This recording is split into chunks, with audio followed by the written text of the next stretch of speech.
Have it upside down? Or No, doesn't that's matter? working. Okay. Okay. So, I'm here to talk to you guys about the rising cost of prescriptions in the United States. GoodRx put out a report or a list of the most expensive medications in the United States, and Myalept, it came in at $65,000 per month supply. Now the CDC, they did a national health survey, and in 2015-2016 they determined that roughly 45% of Americans have used medications within the last 30 days.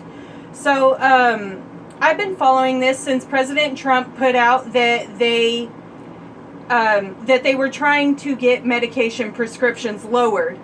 And so I believe that with the debate on healthcare and insurance, that if we just lower medications, that would really help out with the whole thing. Anyways, so I'm going to talk to you guys about how prescriptions become available to the public, our socioeconomic status and health status, and U.S. prescription costs versus international prescription costs. So now I'm a firm believer in understanding how things work, and that gives you a better understanding of the full picture. So now I want to talk to you guys about FDA approval, and hiv.va.gov, they put out they have determined that it takes about 10 years to get approved by the FDA. So that's a really long time, but what they do in that 10 years is that they are going through their clinical trials, but before you can even get through the clinical trials, you have to prove that it is safe and effective on animals. So there are once you get past that, there are 4 stages to the clinical trials, but once approved by the FDA, that company is the only company that can produce that medication for the next 20 years. And so this is in that 20 years is when they recoup from what they lost on their process, So now that you know the process, I do want to discuss our income, health, and medication costs. So the average income for Americans is $57,000, and with that, 15% of Americans still live in poverty, and you can find this on census.gov under the fact finder. But I want to talk to you about finances, because our socioeconomic status can actually have a really big effect on our health. And so poverty is linked to a lot of chronic conditions, and not just one chronic condition, but multiple chronic conditions. And those are the ones where you have to take medications every day for the rest of your life in order to survive.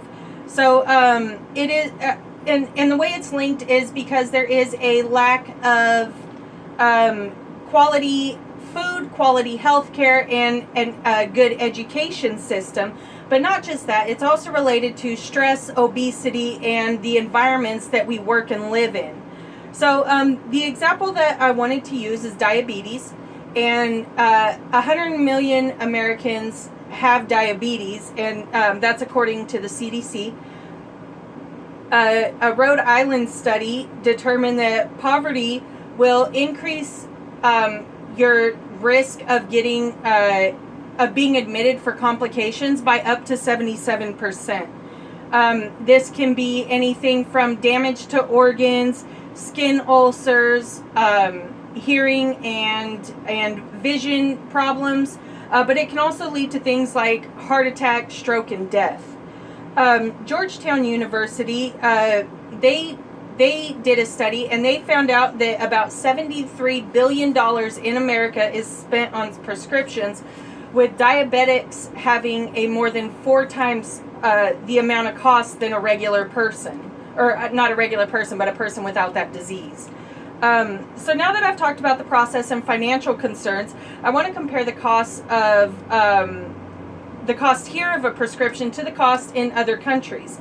Now, the U.S. World Bank lists 80 countries as high income or first world, and this really isn't saying a lot, because According to U.S. Bank, high income is a annual salary of $12,300 per capita. So I'm going to only focus on our main competitors because 80 is just a ridiculous number. But so I'm going to go back to diabetes.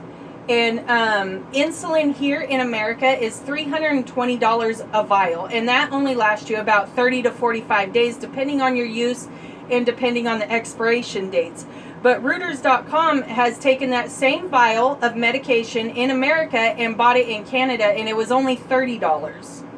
So if that gives you an idea about what we're talking about, but if we go into the bigger picture, in the U.S., the average prescription costs about $12,000 per person per year. And then if you take the number 2 most expensive prescriptions in the world, which is Switzerland, this tops out at $1,100 per person per year. And this is on commonwealthfund.org. Now, I know $100 a year doesn't seem like a lot, but if you put it into the big picture, there are roughly 325 million people in the United States. And if about 40% of those have chronic conditions, this is from a National Health Council.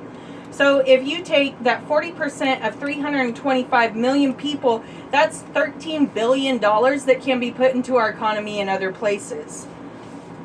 So in conclusion, it is reasonable to have prescription costs lowered. The process to get a prescription produced in the United States, it is expensive, it is time consuming, and it is a risky investment. But at the same time, Americans don't really have the income to cover a lot of those costs. And especially if you live in poverty, you have multiple chronic conditions, and it just gets more and more expensive to where you can't afford it. Other countries do prove that these diseases can be managed at a lower cost.